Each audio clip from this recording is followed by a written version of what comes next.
Il fait en effet parce que l'eau est chaude, il fait mon bouteille de gaz par rapport au verre. Et après, à l'ancienne, il faut monter ce café pour pas y déborder trop. Et puis voilà, on fait couler un petit café. Depuis plusieurs années, Philippe habite seul dans cette petite maison délabrée sur le terrain familial. Maroni habite chez la terre maison enceinte. Je te fais voir l'état des lieux. Derrière, il vient filmer un coucher, n'a rien qu'un brosse de lavabo pour laver moins, n'a pas de cabinet. Pas de salle de bain, pas de toilette, un tuyau pour son arrivée d'eau, un réchaud en guise de cuisinière et un espace de vie très sommaire. La maison de Philippe est insalubre, mais il refuse catégoriquement d'habiter ailleurs. Ouais, bien d'autres.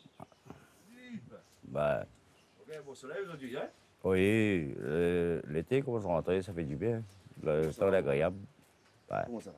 Pour ça, il dit. Aujourd'hui, Philippe reçoit la visite d'Éric, un ami d'enfance, et de Mathieu, le directeur de la Fondation Abbé Pierre. On s'était vu au mois de juillet avec l'intercommunalité, la ville, le CCS, Éric, et puis nous, en tant que Fondation Abbé Pierre, pour faire le point sur la situation et voir qu'est-ce qu'on pouvait faire au regard des règles d'urbanisme. Parce que tu te souviens, ta case, elle est en zone naturelle et elle est sur une partie avec un risque naturel aussi, avec l'éboulement, puisqu'il y a la ravine qui est derrière. La Fondation Abbé Pierre aide les plus défavorisés à vivre dignement.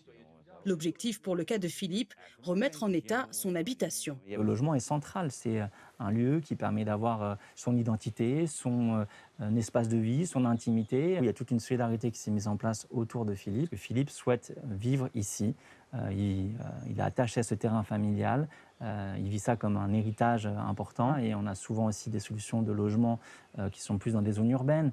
Là, on est dans une zone plutôt rurale et donc c'est important aussi pour eux de garder ce cadre de vie. Pour permettre à Philippe d'habiter ici, les voisins se sont mobilisés pour l'aider à équiper sa maison. Philippe ne veut pas être relogé, mais il n'a pas les moyens de rénover la case de ses ancêtres.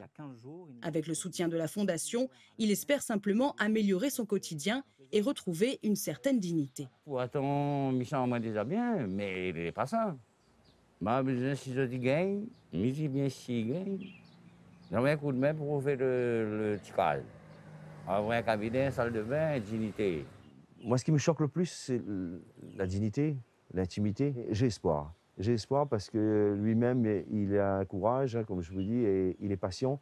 Mais vous savez, la patience, des fois, c'est très difficile de vivre dans cette dignité qu'il n'a pas, quoi.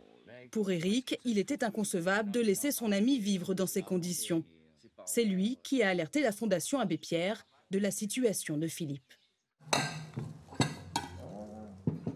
Depuis près d'un an, Henri habite dans un appartement qu'il partage avec son ami Jean-Marc. Ils mettent la table et vont manger assis sur des chaises. Ouais, attaque. Une scène banale pour beaucoup, mais pas pour eux, qui ont vécu plus de 30 ans dans la rue. Ensemble, ils redécouvrent la joie d'avoir un domicile. Si je peux dire ça, c'est qu'on est chez nous, quoi. Ah oui. Ouais. Ça fait bizarre de dire ça, parce que quand on est dans la rue, c'est pas la même chose. Maintenant que je suis ici, je crois pouvoir dire que j'habite. Et c'est très bien. Et c'est parfait, j'habite. J'habite ici et c'est magnifique. Là, je suis content, quoi.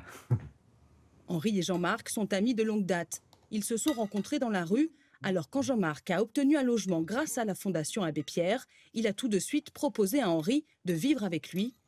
Il se rappelle encore le jour où il a reçu les clés. Oh là là! C'est la grande joie. La joie, c'est incroyable. Ah, je ne m'attendais pas à ça. Hein. Avoir un petit logement, c'est vraiment, c'est primordial pour nous. Être dans la rue, c'est dangereux. Et ici, en sécurité, c'est incroyable. Je suis content. Et puis, un camarade, un frère incroyable. Ce logement est provisoire. Ils sont dans l'attente d'un appartement plus grand. Mais si aujourd'hui les deux sexagénaires ont un lieu où habiter, difficile pour eux d'oublier ces années passées dans la rue. Ils y ont connu l'insécurité permanente avec de nombreuses agressions. Jean-Marc a même perdu un œil.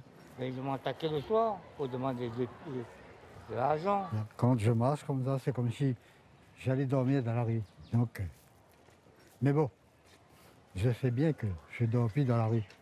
Ça va. Mais ça me fait quand même penser que Mais après, je suis obligé d'oublier. Des mauvais souvenirs qui sont maintenant derrière eux. Et comme tous les jours, ils se rendent à la boutique de la Fondation Abbé Pierre. Ils y retrouvent Mathieu et ses collègues. Bonjour. Oui, Oui, ça va? ça va. Hein. Oui, bien passé.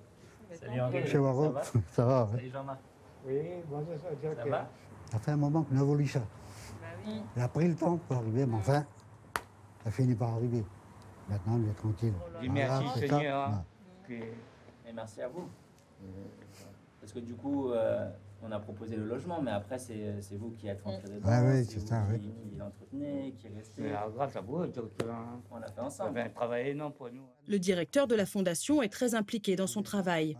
La problématique de l'habitat est un sujet qui le touche personnellement. Son oncle a été l'un des premiers bénévoles en 1992 et surtout Mathieu a lui aussi été confronté au mal logement lorsqu'il était petit.